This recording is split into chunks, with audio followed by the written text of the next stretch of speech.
J'entends veiller à ce qu'un plus grand nombre d'entre vous, hommes comme femmes, se voient progressivement confier des responsabilités élevées dans la gestion des affaires publiques. Diverses opportunités me viennent à l'esprit à cet égard.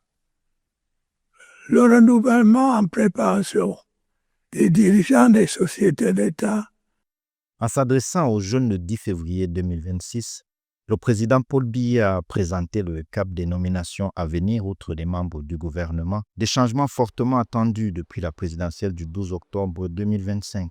Au Cameroun, les sociétés d'État interviennent dans des secteurs clés: électricité, eau, télécommunications, hydrocarbures, développement local, agriculture, médias, emploi, transport aérien ou encore portuaire.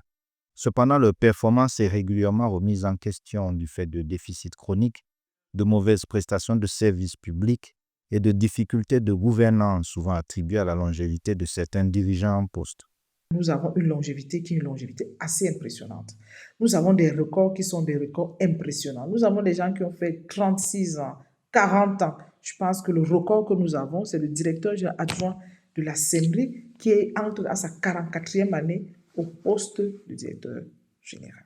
Nous avons des anciens gouverneurs, des anciens ministres qui sont PCA depuis 30 ans, depuis 20 ans, alors que la loi prévoit que ce soit exactement 6 ans pour les PCA et 9 ans pour les directeurs généraux.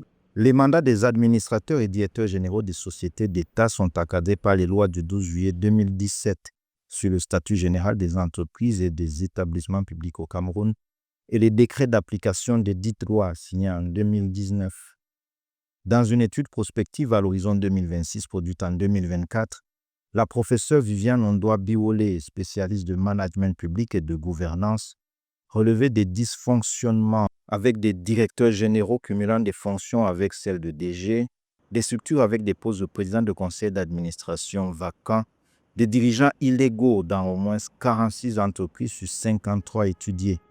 L'annonce du président de la République le 10 février 2026 suscite ainsi de fortes attentes. Du point de vue de la positivité de cette annonce, on peut se dire qu'enfin, nous allons rentrer dans une république exemplaire. Nous allons rentrer dans un cycle normal. En réalité, on n'a pas besoin d'être jeune pour occuper un poste, on a besoin d'être compétent. Et les compétences sont dans la population des jeunes et des vieux.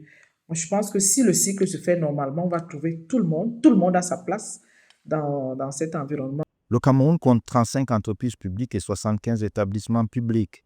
Le renouvellement annoncé à la tête des sociétés d'État apparaît ainsi comme un enjeu stratégique pour la performance économique et la gouvernance publique, dans un contexte marqué par des exigences accrues de transparence, de rentabilité et de qualité de service.